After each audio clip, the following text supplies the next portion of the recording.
सत्र कालच संपलं। आपण बघितलं की 4 दिवस मराठा समाजाच्या आरक्षणाच्या बाबतीमध्ये, कुणबी सर्टिफिकेटच्या बाबतीमध्ये खूप मोठी चर्चा तर 4 दिवस विधानसभेमध्ये त्या ठिकाणी झाली। अनेक सदस्यांनी त्याच्यामध्ये सहभाग नोंदवला, भाषणं केलीत आणि त्यावर काल मुख्यमंत्री महोदयांनी उत्तर त्या ठिकाणी दिलेलं आहे। अतिशय सकारात्मक उत्तर मुख्यमंत्र्यांनी सांगितलं आहे की क्युरेटिव्ह पिटिशनच्या माध्यमातून तर आपण पुढे गेलेलोच आहोत। नाताळची सुट्टी असल्यामुळे 2-4 दिवस ते हिअरिंग बंद झालं। त्यानंतर मागासवर्गीय आयोग आपण त्या ठिकाणी नेमलेला आहे, त्याचं काम अतिशय वेगाने चाललेलं आहे। 360 कोटी रुपये त्यांना आपण उपलब्ध करून दिलेले आहेत। मग ते मॅन पॉवर असेल, काही साहित्य असेल, काही सामग्री असेल, त्यांच्यासाठी आपण या ठिकाणी देऊ केलेला आहे, दिलेला आहे। आणि मग मला असं वाटतं की या दोन्ही प्रोसिजरच्या माध्यमातून संपूर्ण मराठा समाजाला आपल्याला आरक्षण द्यायचंच आहे, आपण देणार आहोत। मागच्या वेळेला ते देवेंद्रजी असताना दिलेलं होतं, पण ते दुर्दैवाने सरकार बदलल्यामुळे ते टिकू शकलं नाही, हा एक वेगळा भाग आहे। परंतु आता सगळ्या ज्या क्युरीज काढलेल्या त्या माननीय सर्वोच्च न्यायालयाने त्याची परिपूर्णता करून त्या ठिकाणी यावेळेला आरक्षण द्यायचंच आहे। आणि काल माननीय मुख्यमंत्री महोदयांनी हेही सांगितलं की आम्ही दीड महिन्यामध्ये एक स्पेशल सिटिंग, एक अधिवेशन त्या ठिकाणी घेऊन हा मागासवर्गीयाचा रिपोर्ट आला की त्याला आम्ही तात्काळ मान्यता देणार आहोत आणि आरक्षण घोषित करणार आहोत।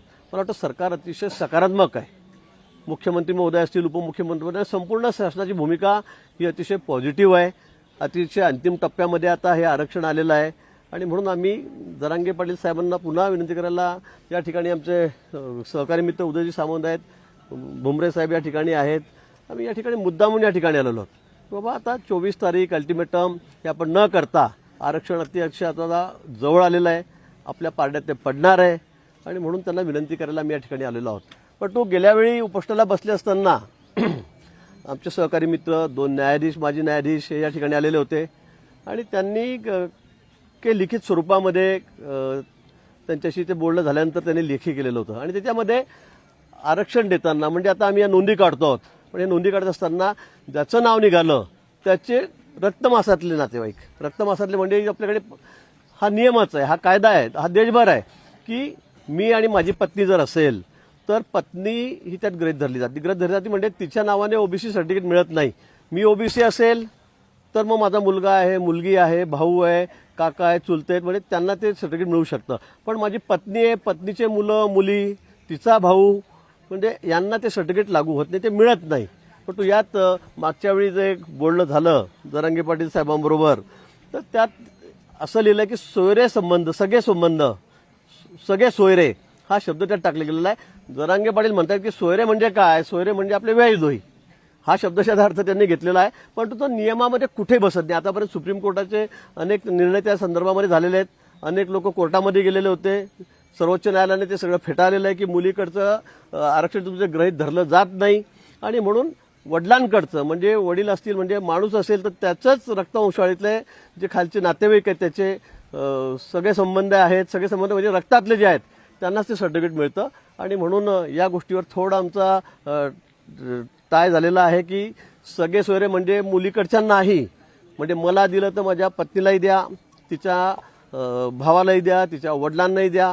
मला वाटतं असं कुठेही कायद्यामध्ये नाही आहे, मी त्यांना तेच समजून सांगितलेलं आहे। पण ते लिहिलं गेलेलं आहे, मागच्या वेळी आरक्षण सोडताना जे सगळे आमचे सहकारी आलेले होते तर तो सोयरे शब्द त्यांनी पकडल्यामुळे थोडी अडचण या ठिकाणी झाली आहे। पण मला वाटतं तोही प्रश्न कुठेतरी आम्ही त्या ठिकाणी खेळीमेळीच्या वातावरणात संपवू, याच्यामध्ये कुठेतरी तोडगा निघेल आणि आरक्षणाचा पुढचा जो मार्ग आहे तो निश्चित सरकारला पूर्ण करायचा आहे। या फार झालं तर मला वाटतं 2 महिने लागणार नाहीत, पण त्या ठिकाणी मग क्युरेटिव्ह पिटिशन असेल किंवा मागासवर्गीय आयोगाच्या माध्यमातून असेल, हा प्रश्न मार्गी लागणार आहे। आणि त्याचबरोबर आपण ज्या नोंदी सगळ्या शोधतो आहोत, अजूनही 2 अहवाल आपल्याकडे आलेले आहेत। न्यायमूर्ती शिंदे, रिटायर्ड न्यायमूर्ती आपले जे आहेत त्याची समिती आहे, ती या संदर्भात मोठं काम करते, रात्रंदिवस त्या संदर्भात काम चाललेलं आहे।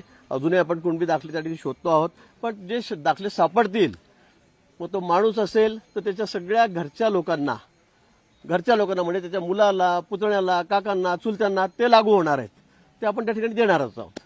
आणि म्हणून माझी पुन्हा जरांगे पाटलांना विनंती आहे की आपण आता अगदी अंतिम टप्प्यामध्ये आरक्षण आलेलं आहे, हे सगळं म्हणजे आपण एवढा मोठा लढा या ठिकाणी महाराष्ट्र उभा केलेला आहे, भूतन भविष्याचा लढा पण या ठिकाणी उभा केलेला आहे, त्याचं सगळं क्रेडिट आपल्यालाच आहे। खरं म्हणजे सरकार काम करत होतं, दुर्दैवाने ते फेटाळलं गेलं, परंतु आता सुद्धा हे सरकार, आमचं सरकार, माननीय शिंदे साहेब हे या बाबतीमध्ये दोन्ही उपमुख्यमंत्री आमचे त्या संदर्भामध्ये अतिशय सकारात्मक आहे.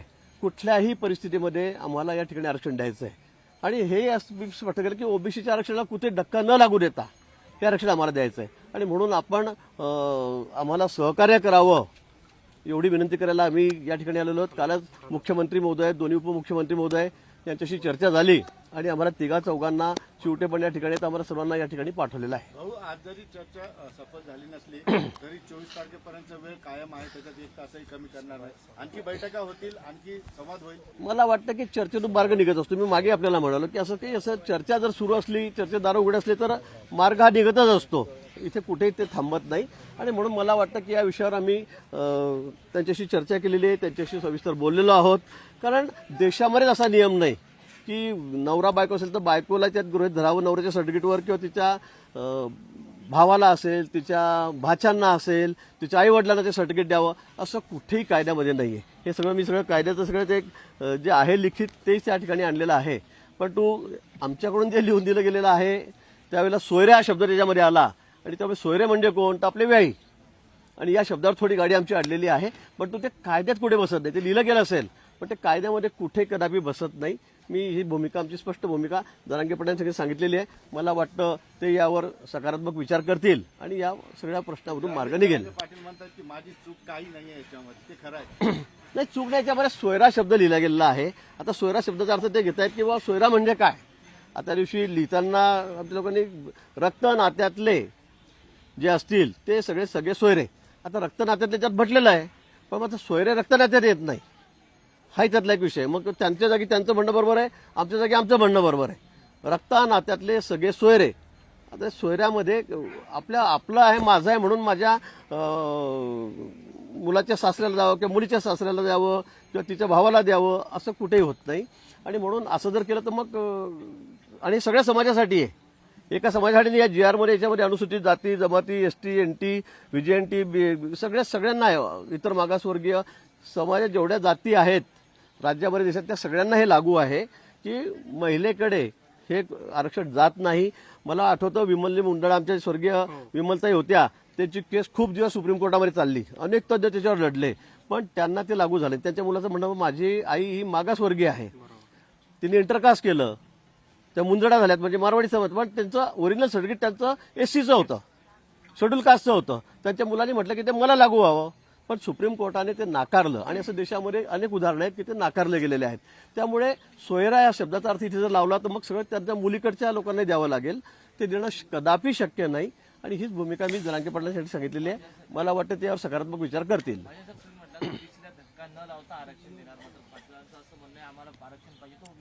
नाही, मला हे बघा, ओबीसीच्या आरक्षणाला कुठे धक्का लागणार ही आमची स्पष्ट भूमिका आहे. आता जे दाखले मिळत आहेत, जे आहेत कुणबी ते ओबीसीच आहेत. मी परत सांगेल की माझ्या मतदारसंघापैकी समजा 1,00,000 लोक असतील तर त्यातले 98,000 कुणबीच आहेत. मग ते ओबीसीमध्ये आहेत ना. जे कुणबी दाखले ज्यांचे मिळत आहेत ते ओरिजिनल ओबीसीच आहेत आणि म्हणून आम्ही सगळे कुणबी दाखले शोधून काढतो. रात्रंदिवस ते काम न्यायमूर्ती शिंदेच्या अध्यक्षतेखाली चाललेलं आहे आणि त्यातून जे कुणबीच्या ठिकाणी दाखले मिळत आहेत त्यांना तर देणं बंधनकारकच आहे आणि त्यांच्या रक्तातल्या नात्यांना, नातेवाईकांना देणं हेही बंधनकारक आहे. पण ते मुलीकडचं नाहीये. म्हणजे आता माझा दाखला मिळाला तर माझ्या बायको ओबीसी नसेल समजा तर तिला ते लागू होत नाही.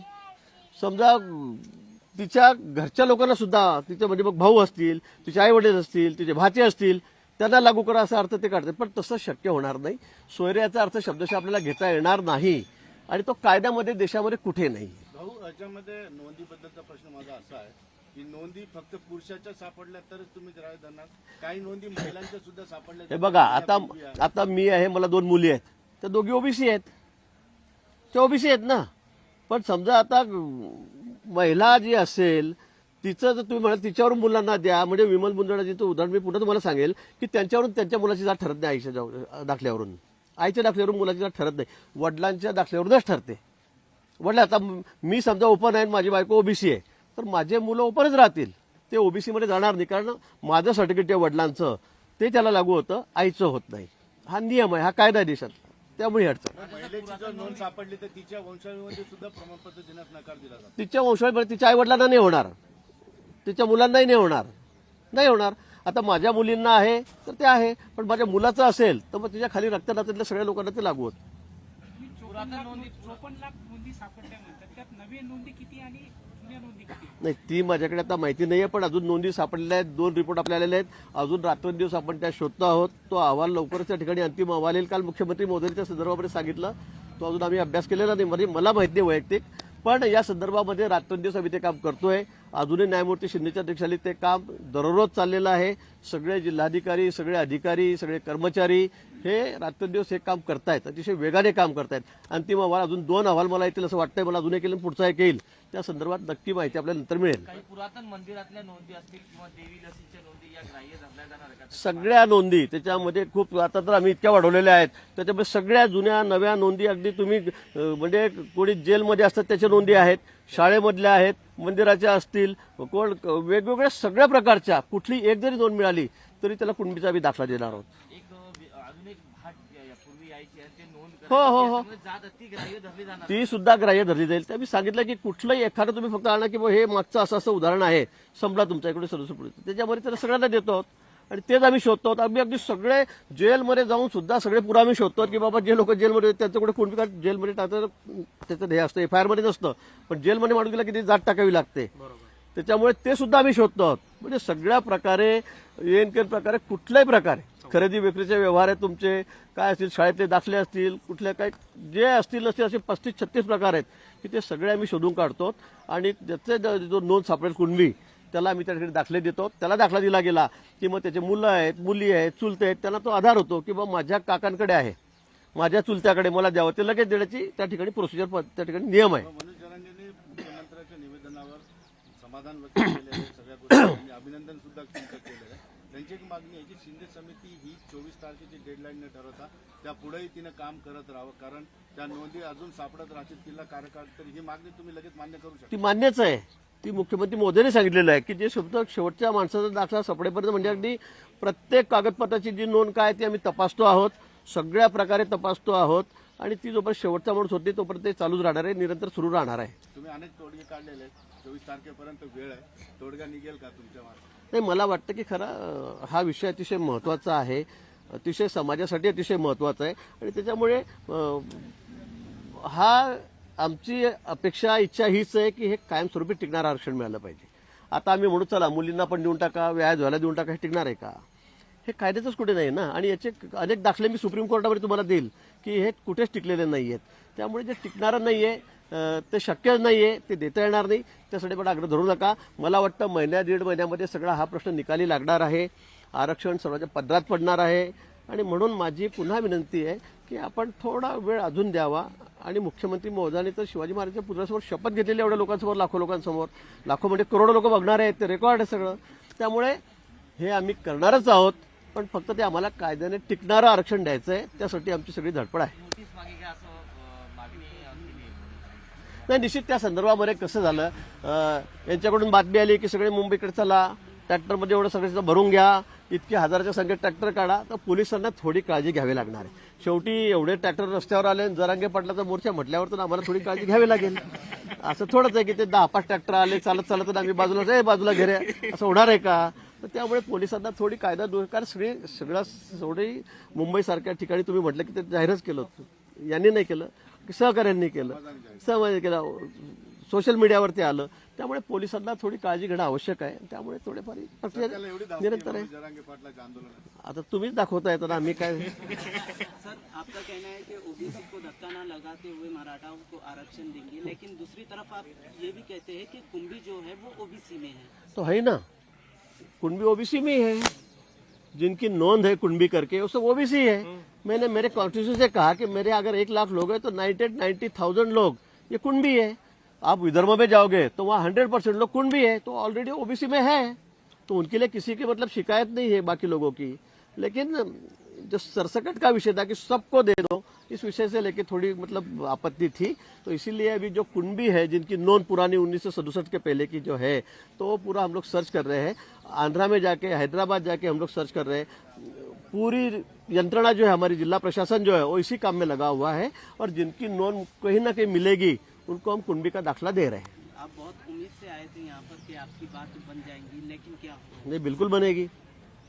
हम कहाँ नाउम्मीद होकर जा रहे हैं। 24 तारीख तक हम बिल्कुल उम्मीद लेके बैठे यहाँ पर, जरूर इसमें से कोई ना कोई रास्ता निकलेगा। और मैं ये समझता हूँ कि हर बात का, हर समस्या का हल जो है वो चर्चा से निकलता है। हम लोग अगर उधर बैठ जाएंगे, तुमको जो करना तुम करो, ये बोलेंगे तुम नहीं देते तो मत दो, हम बोलेंगे हम नहीं आते, तो ऐसे से थोड़ी हल निकलेगा। तो इसलिए मुझे ऐसे लगता है कि समस्या जो है उसका हल चर्चा से निकलते रहता है। और मुझे पूरी अपेक्षा है, गारंटी है कि इस समस्या का हल, ये समस्या नहीं है लेकिन इस विषय का हल भी जरूर निकलेगा। मराठा समाज के कुछ लोगों पर कानूनी कार्रवाई हुई थी, वो वापस भी ली गई है। वापस हाँ, वापस कुछ केसेस लिए गए हैं इस तरह। नहीं चल रहा है, तो उन्होंने भी, बजरंगी पाटिल साहब और हमारी भी जो पीछे हम लोग, मैं भी 3 बार आके गया था, तब भी हमारी ये बात हुई थी। इसके बारे में तो सरकार भी पहल कर रही है, उनका जो कहना है वो भी हम उसके बारे में जरूर कोशिश कर रहे हैं। पाटील पुढे महाजन सर, 1921ला मुंबई हायकोर्टाचा निर्णय की मराठी आणि कुणबी एकच आहेत, तर याच्यावर काय निर्णय घेतला?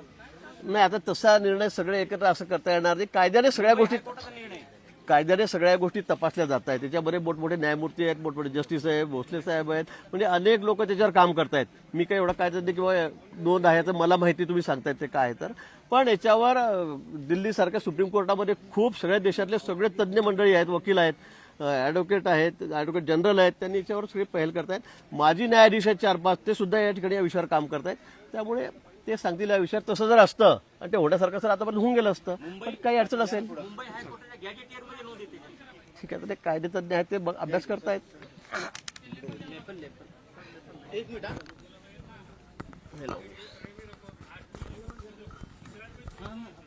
ठीक आहे ना सर, ओके. पाटील साहेब काय म्हणाल? चर्चा तुम्ही हसून स्वागत केलं, सुरुवात हसून झाली, पण नंतर थोडंसं गंभीर वातावरणात ही चर्चा अडकून पडलेली आहे। नेमकं कोणत्या मुद्द्यावर ही चर्चा अडकलेली आहे? नाही हसूनच आहे पहिल्यापासूनच, कारण ज्यावेळेस सरकारनं सांगितलं त्यावेळेस मराठा समाजाने त्यांच्या शब्दाचा सन्मानच केलेला आहे। 3 वेळेस, या अगोदरही मुख्यमंत्री साहेबाला 3 महिन्याचा वेळ दिला होता। त्यावेळेस नितीन करीर साहेबाच्या अध्यक्षतेखाली समिती होती, त्यानंतरही 40 दिवस दिला, आताही 2 महिने दिले 24 डिसेंबरपर्यंत। समाज म्हणून मुख्यमंत्री साहेबाला आणि दोन्ही उपमुख्यमंत्री साहेबाचा शब्द पाळायला मराठा समाज कधी कमी पडलेला नाही। आता त्यांनीच ठरवलेले शब्द आहे आणि त्यांनीच त्यांचे घ्यावेत, एवढीच आमची अपेक्षा, याच्या पुढे काही नाही। तर त्यांचं म्हणणं असं आहे की चर्चा आज जरी निष्फळ झाली तर बोलणी संवादातूनच चर्चा सुटत असते। 24 तारखेपर्यंत वेळ आहे, तुम्ही चर्चेला पुन्हा तयार आहात सगळं? चर्चेचं तर मी त्यांना बोलताना सांगितलं ना, चर्चा 24 डिसेंबरपर्यंत बंद होण्याचं कारणच नाही, कारण 24 डिसेंबरपर्यंत जर सरकारला शब्द दिलाय तर मराठा समाज शब्द कधीच फिरविणार नाही। 24 डिसेंबरपर्यंत त्यांना वेळ दिलाय, त्यांचे शब्द आहेत, त्यांनी ते मध्ये घ्यावेत, एवढीच मराठा समाजाची विनंती आहे त्यांना, बाकी दुसरं काहीच नाही। संभ्रम कुणाचा आहे, सरकारचा का मनोज जरांगे पाटलांचा शब्दावर? नाही, माझं असण्याचं काय कारण आहे? शब्द त्यांचे तज्ज्ञ आहेत, त्यांचे सगळे बांधव इथं आहेत, यांच्या समोर चर्चा ठरली, हेच व्यासपीठ आहे, हेच जागा आहे, हेच राज्य आहे त्यांचं आहे, जनता पण त्यांचीच आहे, पालकत्व राज्याचं त्यांच्याकडेच। आम्हाला कशामुळे खोट्यात काढतील? ते लिहिलेलंच त्यांनी आहे आणि आम्ही फक्त शब्दावरती ठाम आहेत। आम्ही कधी सन्मान केला नाही त्यांचा, कौतुक कधी केलं नाही। काल विधानमंडळावरती ज्यावेळेस ते पटलावरती ठेवलं गेलं, आम्ही ऐकलं, त्याच वेळेस सन्मान केला, मुख्यमंत्र्यांसह दोन्ही उपमुख्यमंत्र्यांचा सन्मान केला मराठा समाजानं। कारण आमचं मोठं मन करण्याचं कारण पण तसंच आहे की त्यांनी निर्णय घेतलायच ना, फक्त घोषणा मोठी झाली। त्यांनी एखादं घर आहे मोठं, त्याला दरवाजाही मोठा दिला, पण कडी कोंडाच दिला नाही। मग ते पहिलं मोकळंच होतं घर, ना आता मोकळंच आहे, कुणी येईन कुणी जाय, त्या कडी कोंडा देणं आवश्यक होतं, म्हणजे पाचार नको आहे। आमचं तेवढंच म्हणणं होतं, स्पष्टता करा बस, आणि आहे ते शब्द मध्ये घ्या, यापेक्षा काही विनंती नाही। आणि मला वाटतंय 100% यातून मार्ग निघल। सरकार म्हणून हे आलेले जे प्रतिनिधी बांधव आहेत, महाजन साहेब आलेत, सामंत साहेब आलेत, मामा बी आहेत, मामा तर महाराष्ट्राचेच व्हावं मला वाटतं उद्यापासून त्यांनी, म्हणजे मार्ग तरी निघल सगळ्या भाच्याचा।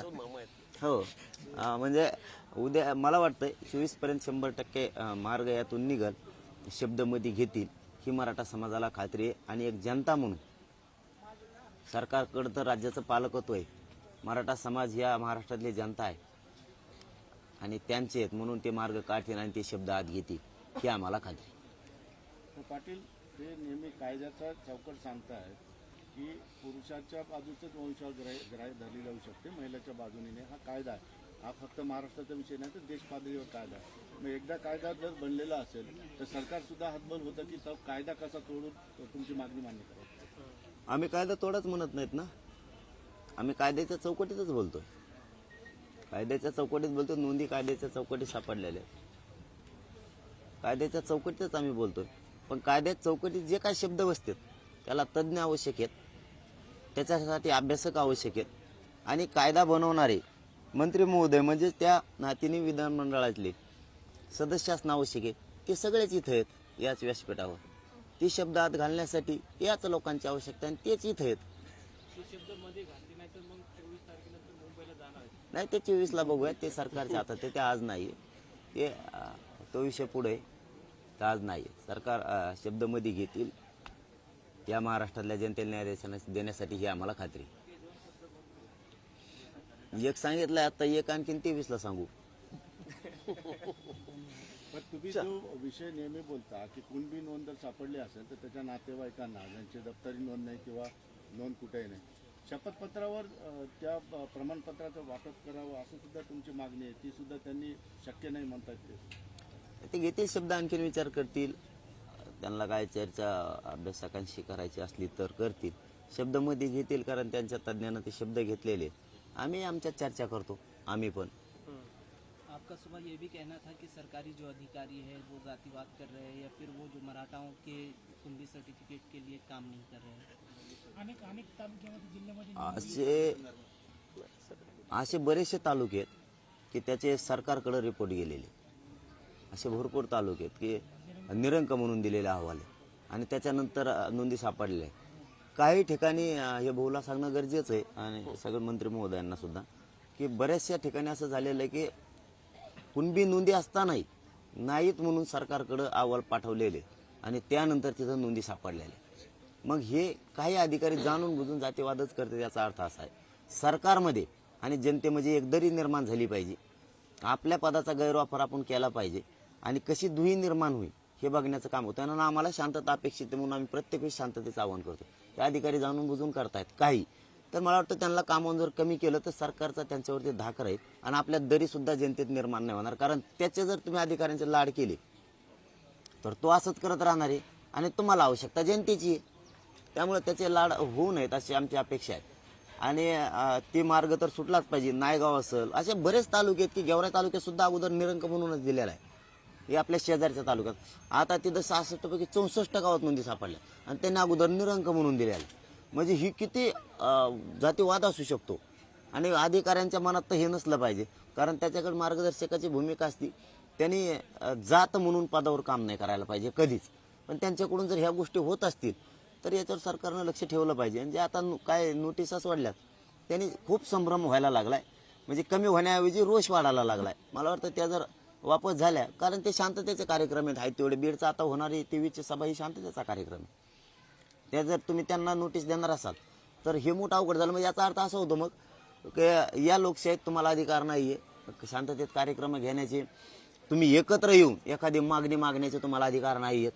एकत्र येऊन तुम्ही संवाद नाही करू शकत, हे तुम्हाला लोकशाहीत अधिकार नाहीत. मग असं त्याचा अर्थ असा होतो. आणि जर ते थांबलं तर सरकार याच्या पाठीशी नाही आहे, ते कोणीतरी अधिकाऱ्यांनीच करून आणलंय असा अर्थ होईल. पण अधिकारी जर ते नोटिसा मागं घेत नसेल किंवा जाणून बुजून दडपण आणत असेल आणि त्याच्यावरती काहीच काही होणार नसेल तर मग हे सरकारच करता काय का असं होईल. पण तरी पण मी भाऊला सांगतो की जरी या नोटिसा दिल्या काय केलं तरी आम्हाला आमच्या न्यायापासून नाही हटता येणार. कारण आमच्या लेकराला हक्क मिळवून देण्यासाठी आम्हाला लढावं लागणार आहे. तुम्ही आमच्या सुद्धा भावना समजून घ्या. जर नोटीस आली म्हणून आम्ही मागं सरकणार नाहीये, कारण आम्हाला लेकराच्या हक्कासाठी भांडावं लागणार आहे, तुमच्याशी झगडावं लागणार आहे. कारण सरकार तुम्ही आम्ही तुम्हाला नाही भांडायचं आणि भांडायचं कोणाला.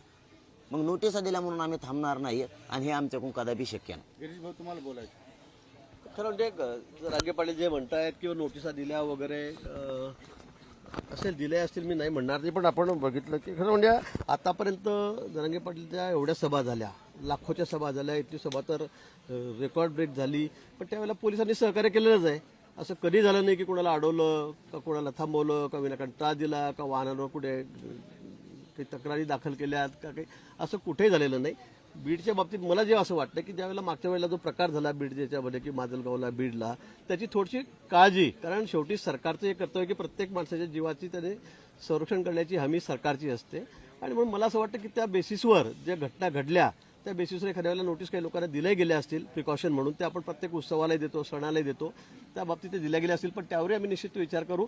जर शांततेने कार्यक्रम होत आहेत तर या बाबतीमध्ये कोणामध्ये काही दुमत नाही. आणि ट्रॅक्टरच्या बाबतीत तुम्ही जे म्हणतात की ट्रॅक्टरमध्ये ते दिल्या गेल्या, आता तुम्हीच सोशल मीडियावरून एवढा मोठा मोर्चा सांगितलेला आहे की पोलिसांना थोडीफार काळजी घ्यावी लागेल. शेवटी ती मुंबई आहे, कोट्यावधी लोक त्या ठिकाणी राहत आहेत आणि म्हणून सगळ्यांच्या जीवाची काळजी आम्हाला आहे त्या ठिकाणी. आणि मी जरांगे पाटलाने तेच म्हटलं की ठीक आहे, आपले लोक आपलं ऐकतायत, जे संयमी आहेत, कुठेही काही मागच्या काळातही काही झालं नाही, आताही झालं नाही. पण आता बीडमध्ये जसं तुम्ही म्हणतात की बाहेरच्या लोकांनीच गोंधळ घातला, आता एवढा मोठा जर मोर्चा तिकडे आला मुंबईकडे आणि तिथे का आपण काय सांगू, आपले लोक राहतील का, बाहेरची लोक राहतील, ते सुद्धा काही त्या ठिकाणी गोंधळ घालण्याचा प्रयत्न करतील. मग त्याच्यामध्ये कोणी कोणाची दुश्मनी काढण्यासाठी करतं, कोणी राजकीय दुश्मनी काढण्यासाठी करतं, कोणी वैयक्तिक द्वेष भावना असते, यातून हे प्रकार घडतात. मग त्यावेळेला कोण थांबू शकणार आहे. आणि म्हणून अशा वेळेला काही प्रिकॉशन सरकारला घ्यावं लागतात, गृह खात्याला त्या ठिकाणी घ्यावं लागतात. त्याचाच हा एक भाग त्या ठिकाणी असेल. आणि आपण जे सांगितलं की दाखले नोंदी असताना सुद्धा दाखले मिळत नाही, मला वाटतं स्पेसिफिक असं कुठलं कोणी सांगितलं की माझा दाखला आहे, माझी नोंद आहे, मला मिळत नाही, किंवा असं तालुके सांगितले, निश्चित त्याच्यावर सक्त कारवाई त्या अधिकाऱ्यावर कर्मचाऱ्यांवर त्या ठिकाणी केली जाईल. हे माननीय मुख्यमंत्री मोदयांनी आधी सांगितलेलं आहे. जेवढे असतील तेवढे सगळेच द्यायचे आहेत, सगळे दाखले त्या ठिकाणी काढून द्यायचे आहेत. त्यांच्या नोंदी असतील त्यांना जातीचे दाखले त्या ठिकाणी द्यायचे आहेत, ओबीसी दाखले द्यायचे आहेत, हे सांगितलेलंच आहे. त्यामुळे स्पेसिफिक काही तक्रार असेल तर निश्चित आम्ही त्याच्यावर अतिशय कडक कारवाई करू. एक शुभम शिंदे नावाचा संभाजीनगरमध्ये एक मुलगा आहे, त्याने पत्र जोडलेलं आहे, मात्र तरी पण त्याचे सबळ पुरावा त्यांचा रिजेक्ट करण्यात आलेला अशी नोंद आहे. नाही काय शिंदे नावाचा काय काय पत्र 1967. मग असं असेल तर ते मिळायलाच पाहिजे. मी कलेक्टरला सांगेल, तुम्ही नाव द्या, मला लिहून घेतो मी. असं असेल तर स्पेसिफिक असं काही असेल तर निश्चित मला वाटतं. पण शासनाने अतिशय सर्व अधिकारी कर्मचाऱ्यांना सक्त सूचना दिलेल्या आहेत, या बाबतीमध्ये अजिबात तसा कुठलाही प्रकार होणार नाही.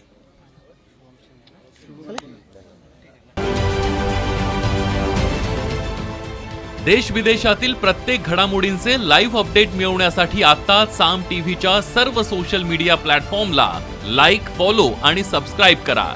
तसंच सर्व नोटिफिकेशनसाठी बेल आयकॉन प्रेस करायला विसरू नका.